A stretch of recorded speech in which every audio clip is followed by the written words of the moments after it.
Good morning. Good morning, and welcome back. Welcome back to Who Am I?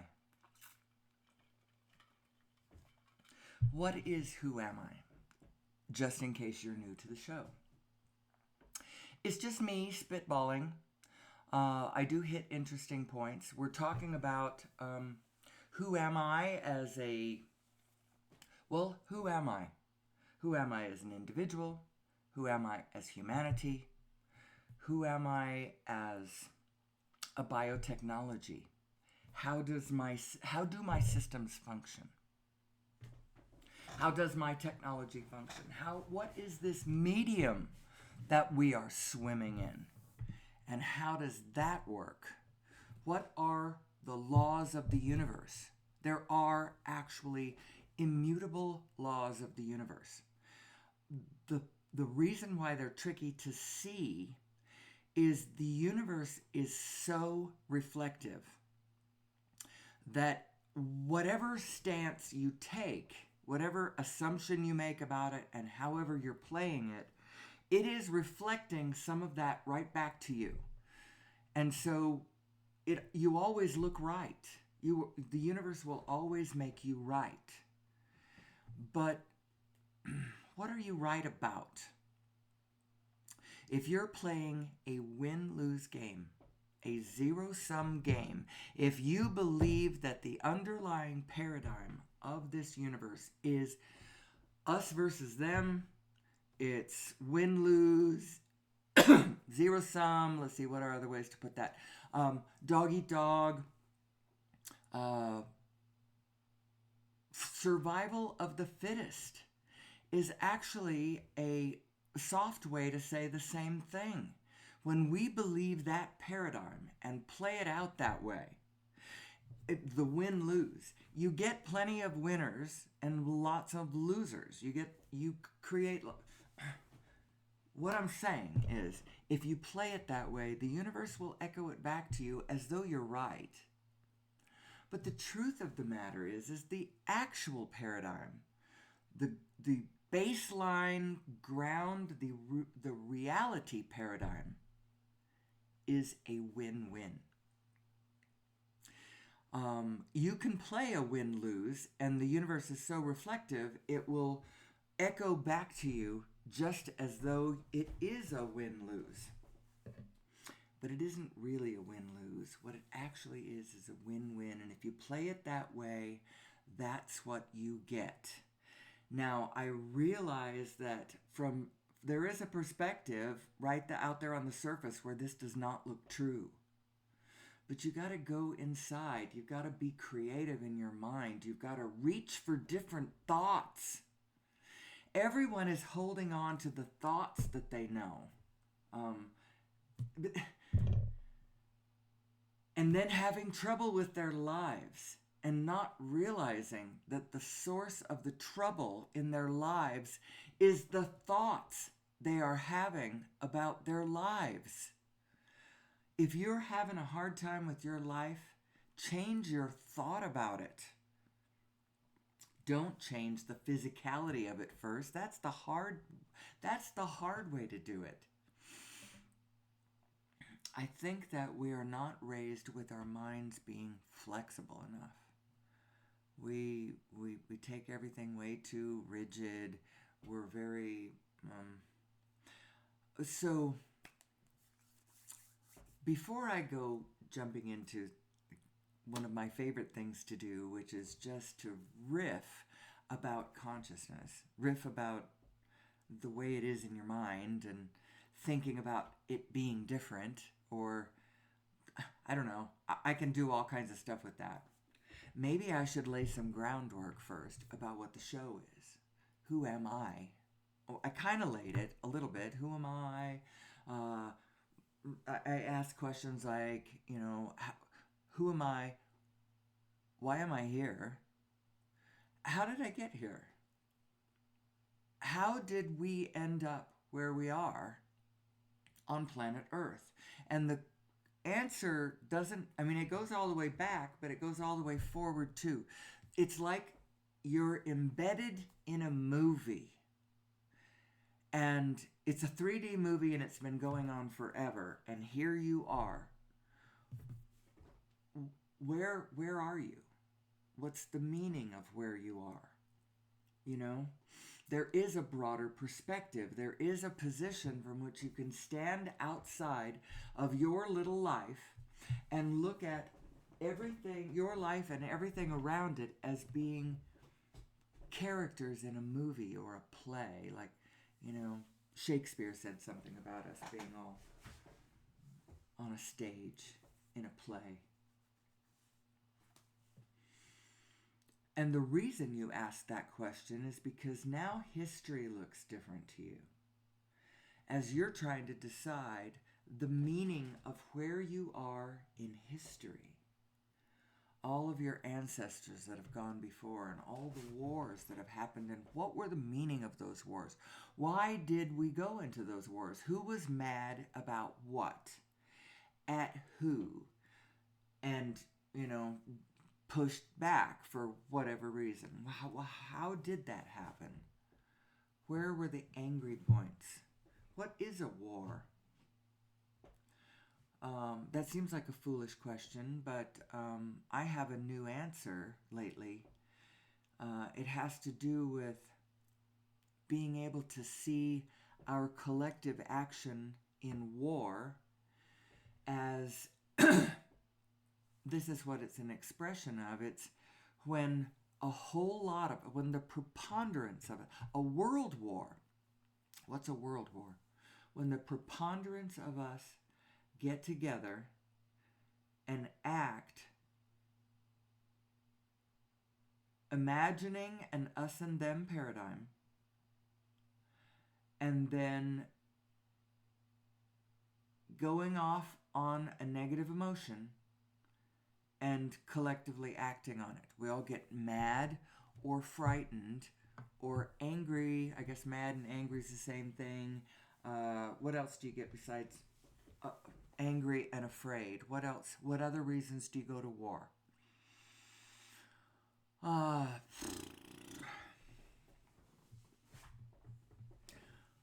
It's an us and them paradigm for sure. And then it's negative emotion played out in action. Us collectively. Now you may disagree with that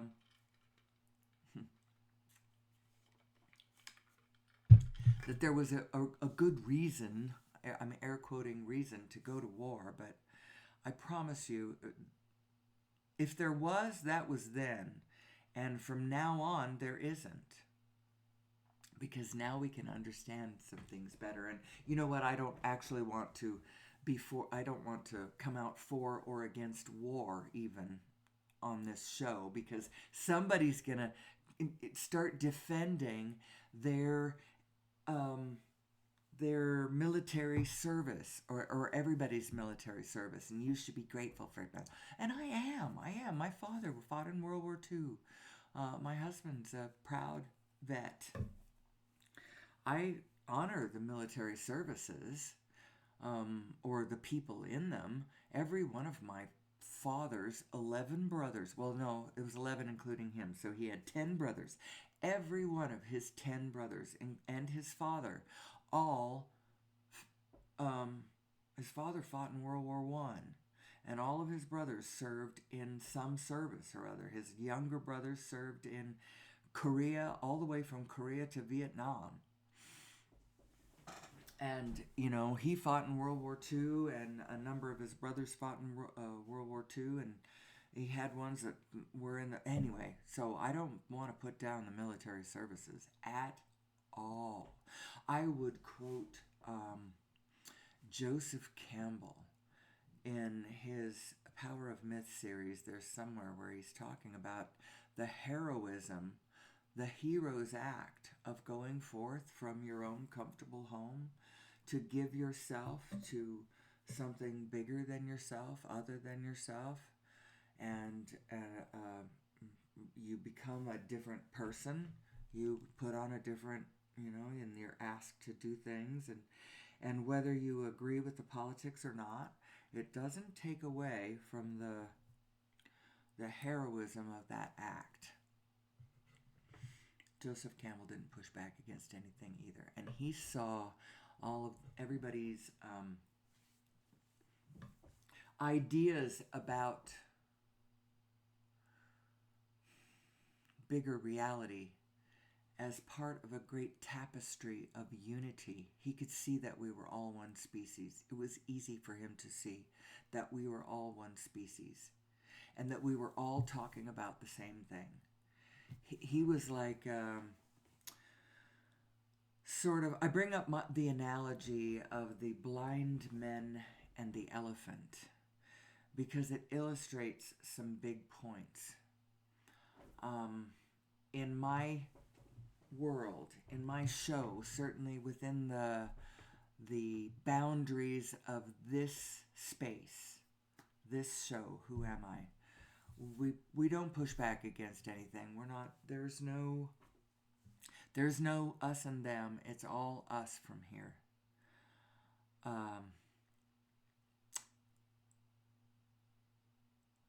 The analogy of the blind man and the elephant is everyone standing in a different aspect of the elephant, and the elephant's so big that everybody can be standing in a way different one.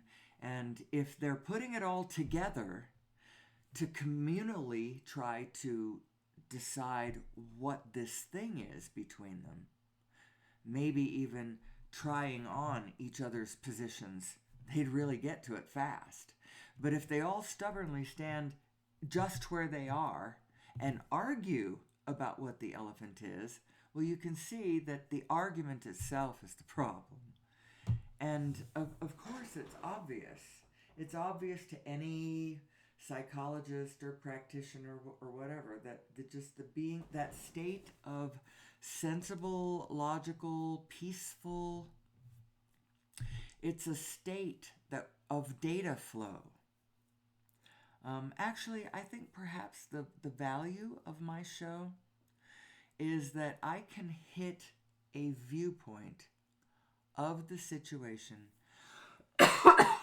in great abstraction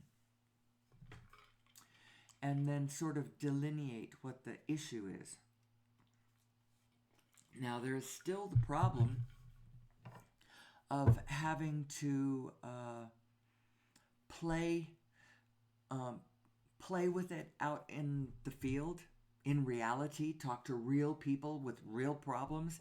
I was speaking to someone yesterday, a very interesting person, and they were talking to me about, it got me thinking about teaching middle schoolers. You know, wow, talk about being on the front lines and the kinds of problems that are out there. I think those problems are being caused because we don't know who we are. I truly believe that the answer would be if somehow we knew who we were and then could teach it to our children when they were young. We're getting a big fat load of what it looks like when our children are not taught who they are. They just follow impulses. They're, in a way they are right. And they need to be told where they are right so that they can stand on that while you can sort of obliquely or playfully or non-threateningly sort of show them how this is a win-win situation kind of a thing, if you can show that to them. I actually think the problem is that our society is crap. The organization of our society is crap. And there's a lot of reasons for that. It's because we really don't know who we are and how to organize correctly and what about it matters and what doesn't matter and how to do it so that it ends up... So I'm going to tell you all of this from a spiritual point of view, and then I'm going to have to agree that I don't know how to implement this. I don't know how to make this happen because the problem is a spirit one. And when I say the word spirit, I actually mean frequency from my world of abstraction and impersonal um, perspective, I mean frequency. But I'm going to have to say spirit because people don't understand. They really don't understand either one of them. But in our discussion this morning, as we talk about who am I, we're not going to be able to get away from a discussion about the spirit of all of this, because it's actually the spirit of it. Although everybody understands that there is a spirit of it, what they may not understand is the spirit of it is primary. It's the most important thing to get right first. And once you get the spirit right, now turn and look at whatever it is in reality, I'm air quoting reality, whatever it is your reality that you are addressing, whatever real life you are looking at, now deal with it. But you gotta hit the frequency right first. The spirit is what you need to keep your attention on, not the form. Which, always minds me of the Milton Mayer quote from They Thought They Were Free. Haven't read the whole book, read parts of it. This is a great quote from it, though. Let me see if I can find it. I think it's right here. This is where Milton Mayer is talking about what it was like. Now, I think he wrote it about 8 years after the end of the war. As he's writing about what it was like to be a German in the middle of all of that. And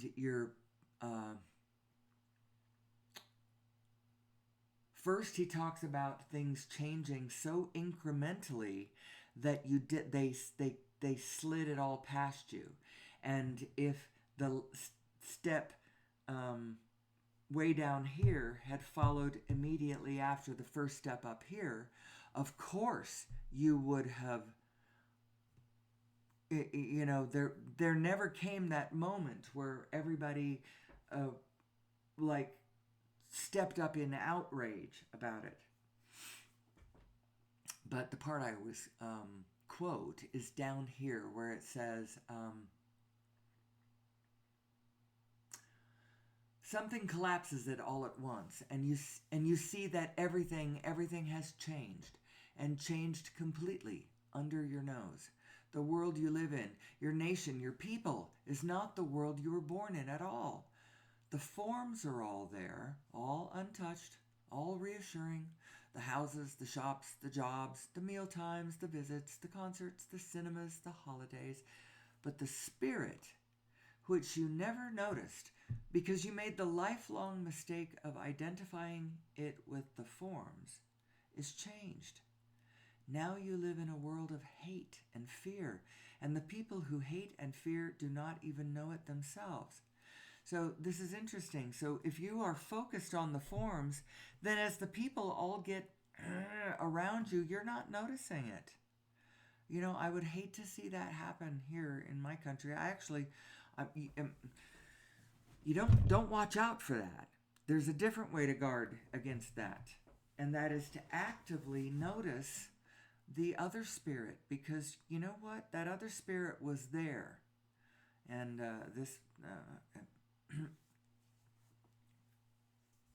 somehow Milton Mayer missed it at the time because you're focusing on something else. Well, you damn well should have been focusing on the spirit. They were being really mean to your neighbors, and you were focusing on the forms. And the most important thing is the spirit. And the reason it is because it's a vibrational universe. So I'm not even saying this from a purely pulpit perspective. I'm saying it from if you're going to get out there and try to organize anything in the real world, you need to understand how these energies move, how these forces work, how the flow of source energy, how it actually works, and how you work it from moment to moment. Don't look at the outside world from an outside perspective. Look at it from an inside perspective. The outside world is an inside job. I actually could write a book called The Outside World is an Inside Job, because it kind of is. It really is. And you need to be looking at reality, but you need to know that your view of it is subjective, and you cannot get away from that. You are subjective. And everyone else is too, and the objective comes... I'm kind of making it up. It sort of seems right. When you add all of us together, there is a larger reality that we're all like a level up from. It's a level up in the data stream. It's a level up in energy. There's an equivalence. There's a really cool kind of I don't know how to prove anything I'm saying. There is an inner world's reflection of the outer worlds, as above, so below. You know, I didn't make that one up. Kind of thing going on when you meditate, you lock into larger and larger data streams. I'm getting ahead of myself. I really am. But no, as you click in deeper and deeper, you're clicking into larger and larger fields of information around you. So the more still, the more allowing, the more peaceful, the more you open up your mind's eye and your mind's heart to see other perspectives, other ideas, other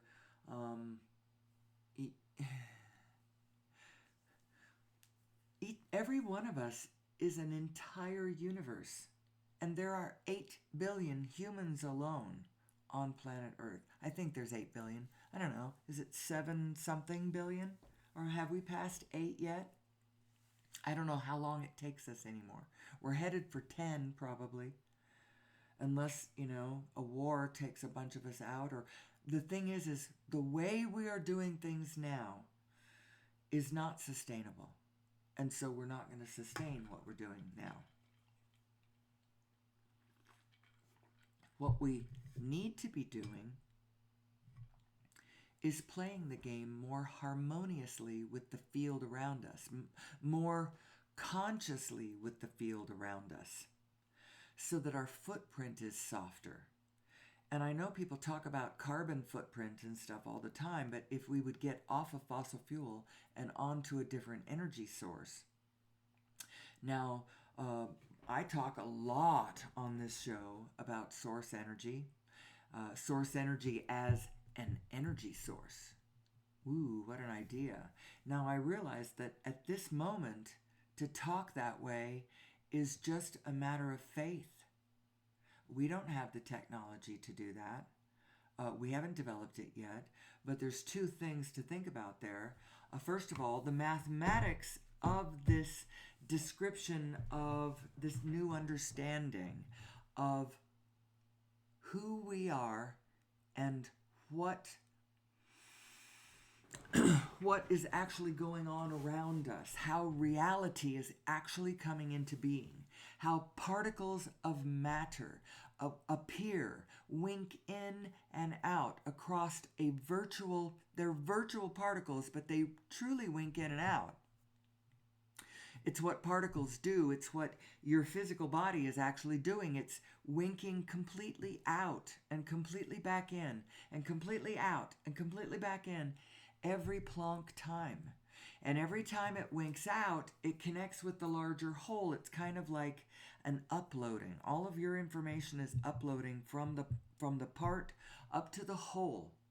And from the whole down to all the parts is getting all of the wholeness of the information, because it's all holographic. How is it doing that? Well, it's doing it vibrationally. How can I explain what it is? Well, in the Planck field of every proton And every proton of every atom is actually a little black hole, a little black hole, a little singularity, a little integer of fractal reflective wholeness, reflecting all the information of the universe.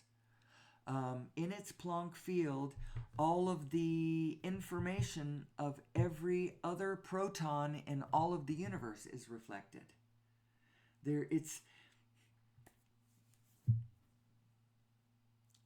So we're holographic. The whole universe is with me. And think about this for you. The whole universe is with you. The whole universe. You have the whole universe.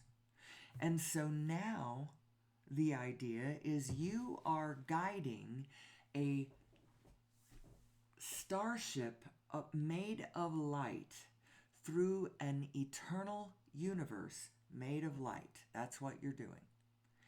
And the way you can tell which direction you are going, it's the only really important thing. Which direction am I going? Am I going towards all the stuff I love and want? Or am I battling upstream in a very resistant fashion and going in precisely the direction I do not want to go? Which one of these am I doing? Well, you can tell which one you're doing by how you feel. And you may be blaming an outside condition. You're pointing at an outside condition and you're saying, I can't get this relationship and that's why I feel this way. You know, I just can't get this person to do what I want them to do.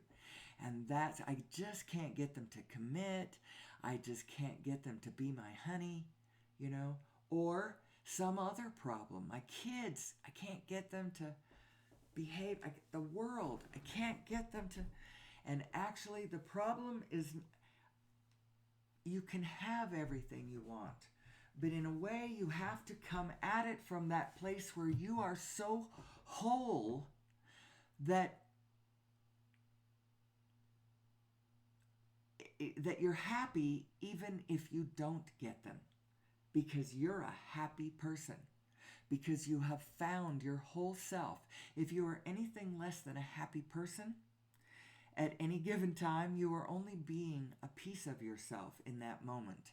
And it has become my rule in my life that I don't like to act publicly in any way, shape, or form unless I am feeling whole. If you are acting from a partial self, know that you are being vulnerable. You're going to display some I don't know. Should I be advising people this way? I don't know. This is how I do it. I learned a long time ago that if I am in a negative state, I sit on my hands and I think about it. As much as I withdraw my attention from all of the things that I care about, because if you put your attention upon the things that you care most about at the moments when you are not feeling positive emotion, when you're in any state of negative emotion, you'll only mess it up. When you are in a state of negative emotion, withdraw your attention from all that you care most about. As much as possible. Don't get in there and get more and more specific. That's your brakes and your accelerator are represented by the general and the specific. When you go specific, when you get more and more and more specific about details in physical reality, you are essentially putting on the gas pedal. And if you are in a state of negative emotion, you don't want to do that. You don't want to put on the gas. You don't want to throw gasoline on a fire. You don't want to do that. You want to find your way back to your wholeness and then act from there. Spirit first, then proceed. Frequency first, and then proceed. And there's lots of reasons why you do that. It has to do with your equipment. Who am I? How does it function? Who are we? Now, I am minded of the fact that it's possible that some new listeners might not be students of Abraham and the law of attraction. And it's not just Abraham and the law of attraction. Abraham brought it to me, but I recognized as soon as I found the actual book called The Law of Attraction, written by Esther Hicks, and started listening to the Abraham videos on YouTube, which there are a jillion. She takes her seminars and breaks them into little 15-minute blips, edits out all of the, moving around chairs and selecting people in the audience to come up to the hot seat and the introductions at the beginning and all that. She cuts all of that out and just goes to the points, the wonderful points that Abraham makes throughout the seminar. I went to one cruise seminar, Cruise the Caribbean. It was actually great. Just one. But she has this game she plays. They sit in the hot seat, and she calls them up. They sit in the hot seat and ask infinite intelligence questions, and Abraham answers. In this absolutely non-resistant, allowing, knowing everything that you know and doubting nothing. There's no negative pushback. It's actually a state of mind that all human beings are capable of hitting. And that's the biggest thing that Esther is demonstrating, is these two minds that we are. Our source mind, which knows all this stuff about the nature of all of the of everything around you, because you don't have to go around you to have the information of everything around you, because it is being holographically projected to you. I'm not sure exactly what the right word is, because you are the field. You yourself are the field. You're made of these plonks, these quanta that are it's like pixels. You are pixels. You are made of these things, and the whole field around you is made of the same thing. And there's only one thing that you're looking at. It's these Planck oscillators, and when they organize, you see matter.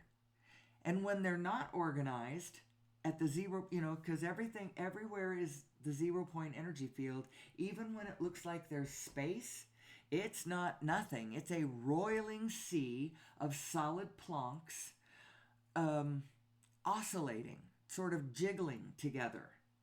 When they organize, you see stuff.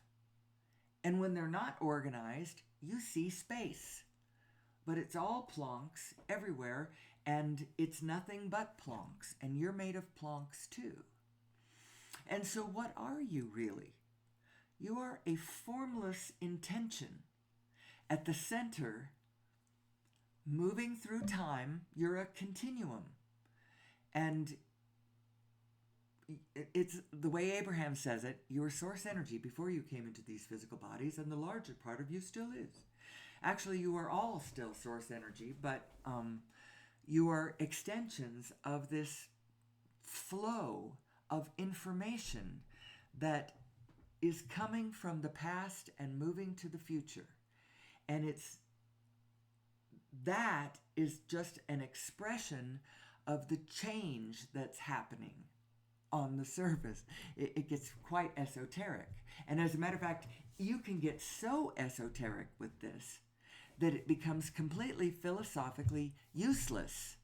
But we're hoping to hit some tones that are not useless, because what we're going to talk about this morning, and since it's only an hour show, we're going to focus mostly on this for the remaining 25 minutes we got left. The meaning of your emotions. What are your emotions? Your emotions are a sense. They are like another sense that you have to sense the physical world. But it's a two-step process. You've got to understand that you don't just have your thoughts. Well, wait a minute.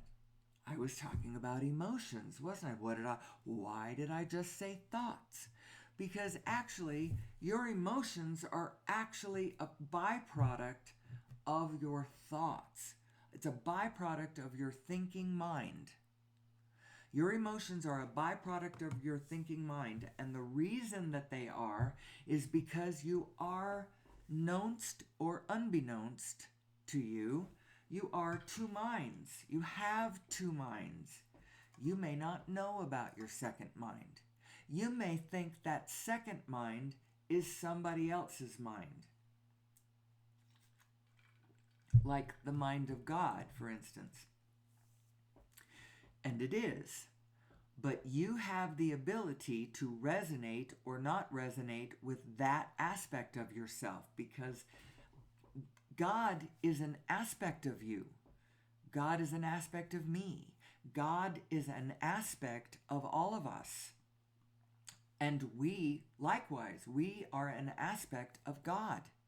That's how it works. It's back and forth. And so your God, you could think of in this case, and I've used that word how many times, and I don't hardly ever use that word because I don't like it, because people already have an interpretation in their mind of what they think the G word means. So we could call it something different. We could call it... sometimes I use the word the Almighty because it is also a word that is used for the G word, and sometimes I think that it's more vibrationally accurate. But let's just say that you have an overview. Some people, they're more familiar with this aspect as being the Holy Spirit, the go-between, how you can communicate with the mind of God, the G word, the Almighty. The collective consciousness is what it is. It's universal consciousness. There's a reason why they call it universal consciousness, because each and every one of us has the capability of going there. We all have a ticket to the library, but it takes a particular frequency to unlock the door, and then all of it comes to you. One of the reasons that it is dangerous to have so many people running around who have bizarre religious backgrounds, they're being taught odd things about these sorts of topics, is because when they stumble upon universal consciousness, they think they're the only ones there. They get God complexes. They get, they delusions of grandeur. They don't recognize how big we all are and that this is our design, and we need to own it. We need to own it, or we're going to destroy the world again with it. As we us versus them in this sort of real, argument. Oh yeah, but they really are doing this. They really are the real crap. People don't know what reality is. They don't know reality from a hole in the ground. There are all kinds of ways to look at reality. And there's all kinds they can be hyper aware of, the immediacy of what's going on right in front of them in this very, very moment, and be completely ignorant of where that came from, of where they are in the movie, what's been happening, what's the meaning of our lives, how did we get here? Because you know what? There are a whole lot of cultures around the world disconnected from one another who have this idea that somebody created us. And I'm inclined to think that they might be right. I think that there was an extraterrestrial intervention some 200,000 years ago. Now, I realize that this is sort of aside from what we've been talking about, our design and source energy, and how the energies move, and what's the meaning of our positive and negative emotions, which I need to finish that, by the way, more than I need to talk about extraterrestrials. But it does make sense. It makes sense that we don't naturally know how to just plug into our source impulses like all the other creatures do. Now, it has to do with their ability to just relax and be and take clear impulses coming from source, which is, I have my own ideas about what it actually is. I mean, or how to express what it actually is. It's spin. So that's not really my idea. That's Nassim Haramein. I'm going to go back to the Abraham discussion in just a second, but I'm going to very, very quickly discuss Nassim Haramein and unified physics and the quantum nature, the pixelated nature of space-time that you're looking at, what the appearance of reality and how reality comes to you and what is reality. All of that. Spinning space-time, the fullness of space, and this Planck field of vacuum fluctuations, and how they're sort of blinking particles in and out across the event horizon of the 0-point energy field.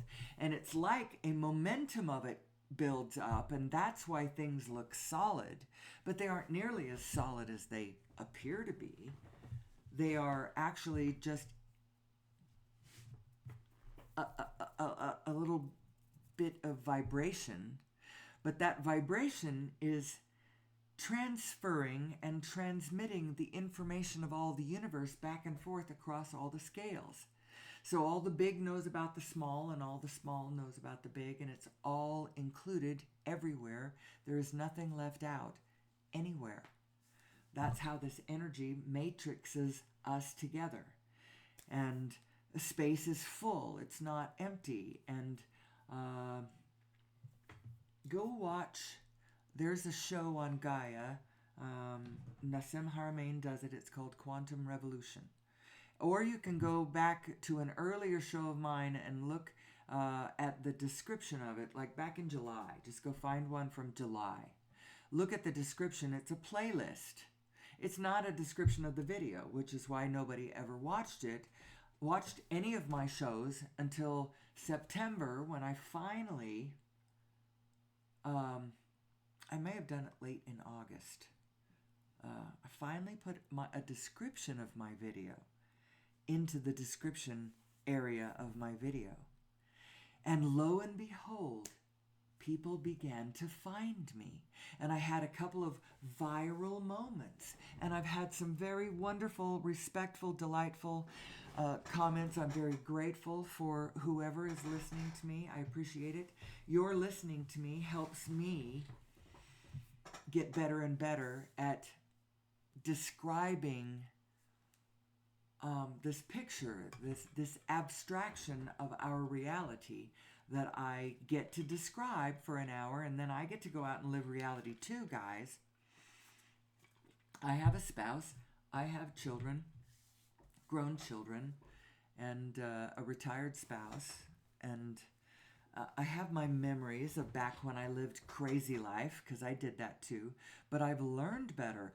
I don't ever act on my negative emotions anymore, and I don't take them so seriously anymore either. I don't take my negative emotions seriously and land my focus on whatever condition it is in the outside world that is freaking me out so much. Now, sometimes you can't get away from it. Back in the olden days, the one that was really driving me nuts was an alcoholic husband of very young children that I did not know the laws of the universe back then. And I did not know that only the love was real. You get that from A Course in Miracles. Only the love is real. And so you gotta massage your focus in a particular way. so that you're focusing on the aspects of the world that you prefer, as opposed to having to focus.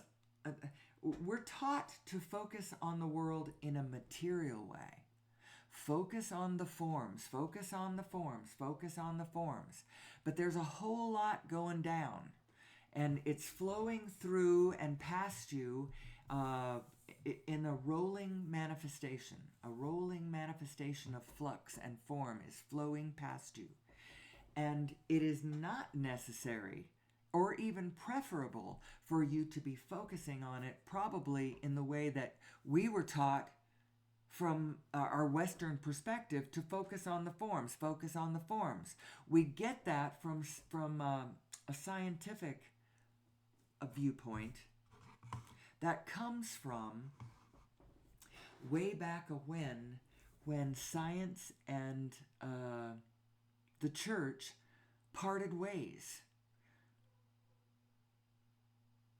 There was a little disagreement about who was the true arbiter of truth and what kind of truth they were an arbiter of.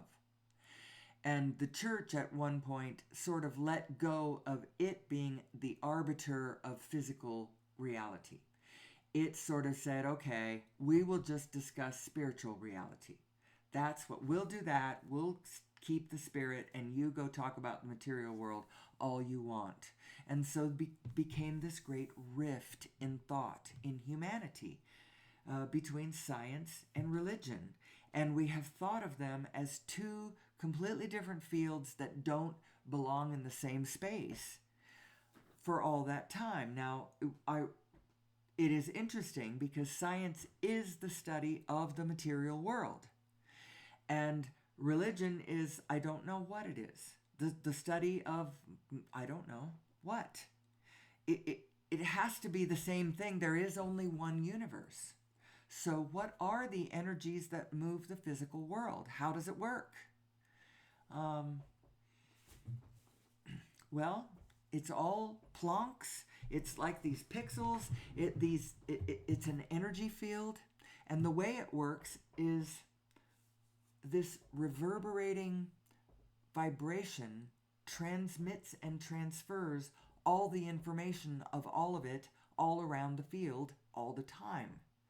The reason it does that is because you can hold an infinitely large package of information on an infinitely small point. And the way you do that is through an interference pattern. Now, how is a traditional hologram made? You can see, so I'm going to change this screen. I actually like it when I don't change the screens, but I'm going to change this screen to, where is it?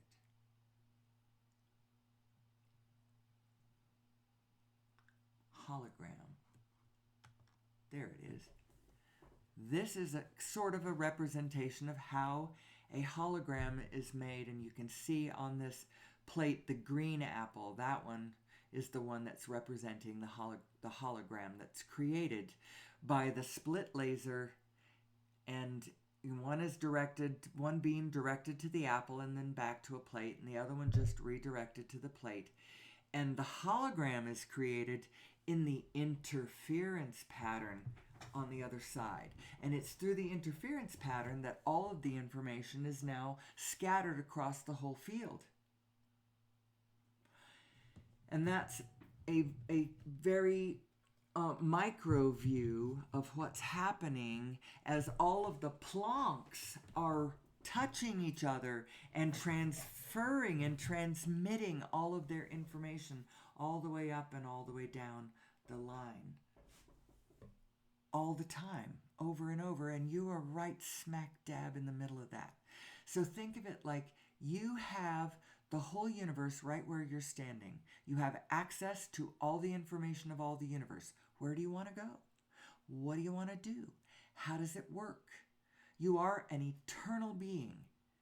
And the true being that you are, the real being that you really are, is represented in the information of all that you love, all that you care about.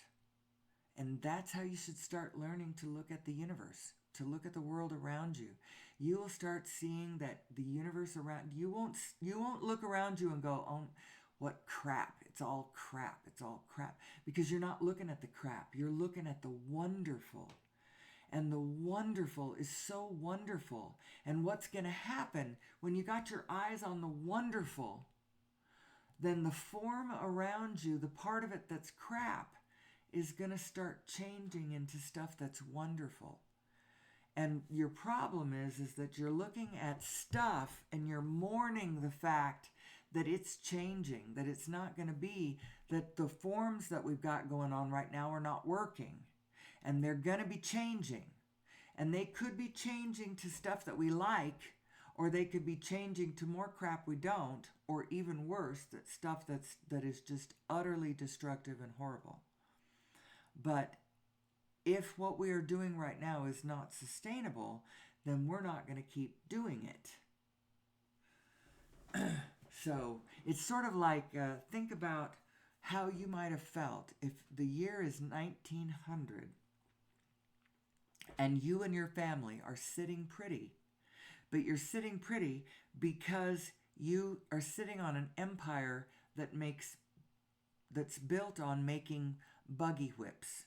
You know, buggy, those reins that make the horse go faster on a buggy, you know.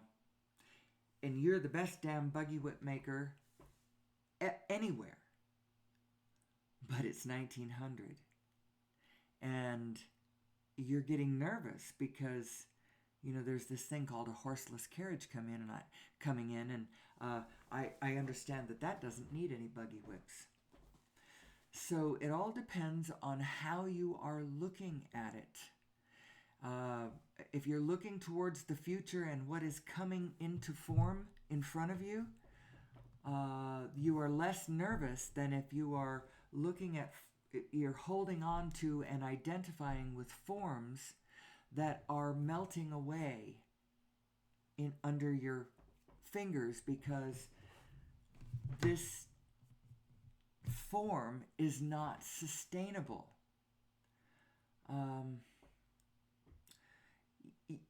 We have a lot of problems going on in the world right now, and it is important to step back about 10 steps, 100 steps, and see a bigger picture. Understand what's actually happening. We need to know who we are. Our children are acting up because they do not see a stake. They do not feel their own stake in the world around them. They do not believe the nonsense that their elders are teaching them.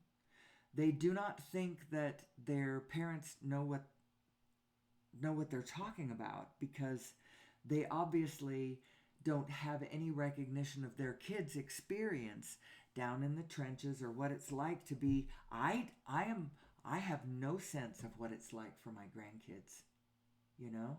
And I don't have any great grandkids. I'm not that old.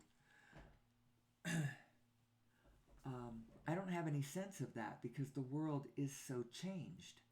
But if you open up your mind and your heart and your perspective, and you start to get a freaking glimpse of how big the world is, then add in that everyone has an inner being. Everyone has that vibrational overview that is trying to communicate with you.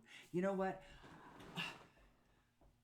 I was on my way to a successful show, and I feel now that I have left a couple of really important parts just unexplained in the road behind me, and I've opened up a few more that I'm not going to have time to finish either the quantum physics side or the law of attraction side. Not either one of them am I going to really. In 1 minute, I got to make a phone call too. My alarm is going to go off. Actually, I'm just going to call him now. Hold on. Anyway, I can go a couple of minutes after an hour. I'm going to finish with the hologram here. It is... Oh,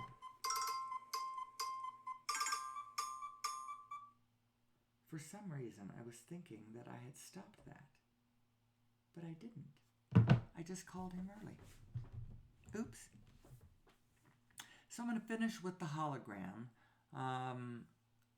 This is how the universe is transferring all of its Oops, I didn't mean to do that. This is how the universe is transferring all of its holographic information across the Planck field. Is through this reverberation, this interference pattern.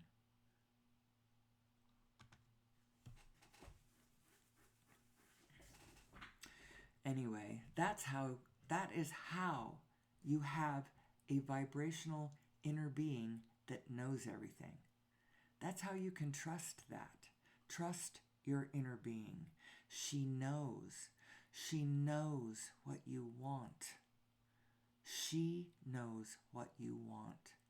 The most important relationship that you can have, and when you have a good, solid relationship with your other self, you will miraculously start having better and better relationships with the world around you. It just works that way. Just know that you are two selves. You are your greater overview self, your purely vibrational self.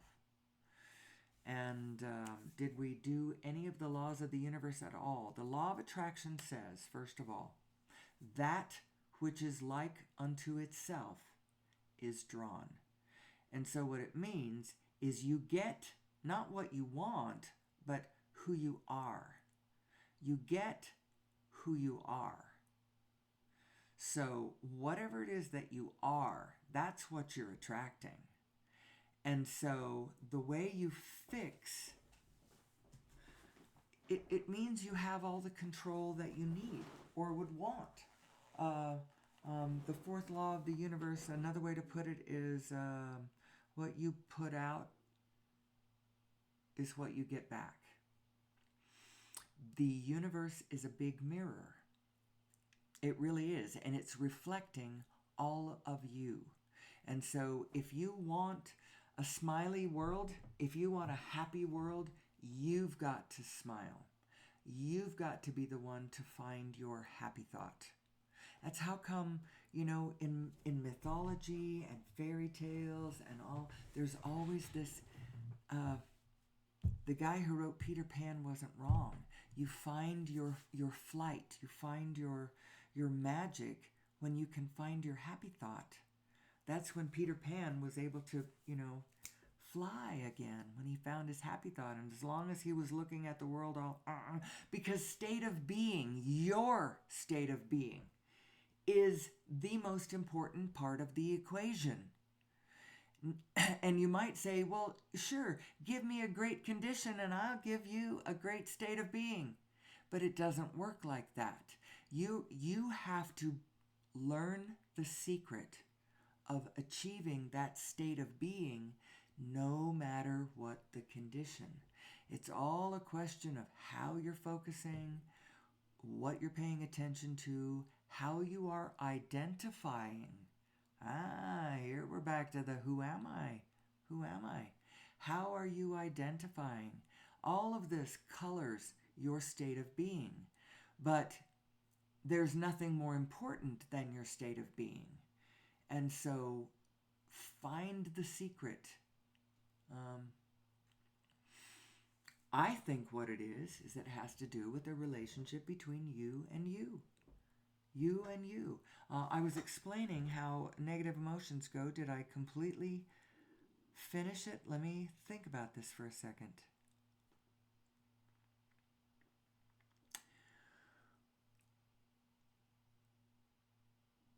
What your emotions are telling you, they're telling you two things. They might initially, you might have, the initial hit of emotion might be coming from a condition that you do not prefer.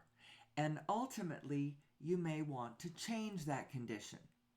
Even though, right up close, you don't have immediate control over how to change that condition.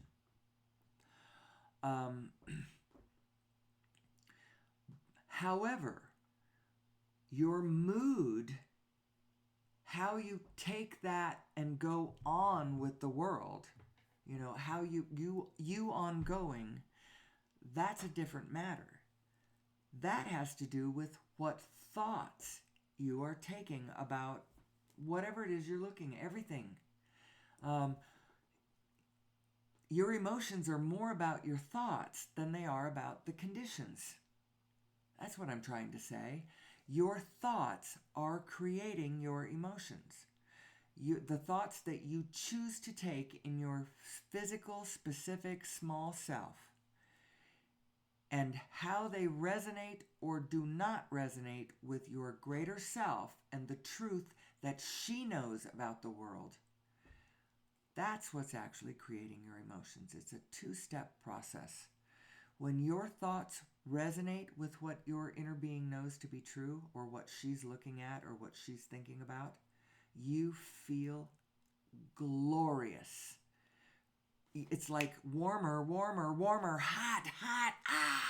Feels so good to be in alignment with your greater self. And when you are not in alignment with your greater self, your thoughts are clashing with what she knows to be true and what she's thinking about and caring about. Your small, mean thoughts about yourself or others, that's what's causing your negative emotion. You need to think bigger. You need to know that you are bigger. You need to not be so mean and small. And I'm not just talking about yourself. When you take those thoughts about your neighbor, it has the same effect, because your inner being knows the value of your neighbor too, knows the value of all of us and all of this physical activity. It's extremely valuable to reality. That's what reality is. Who am I? I see I'm over an hour.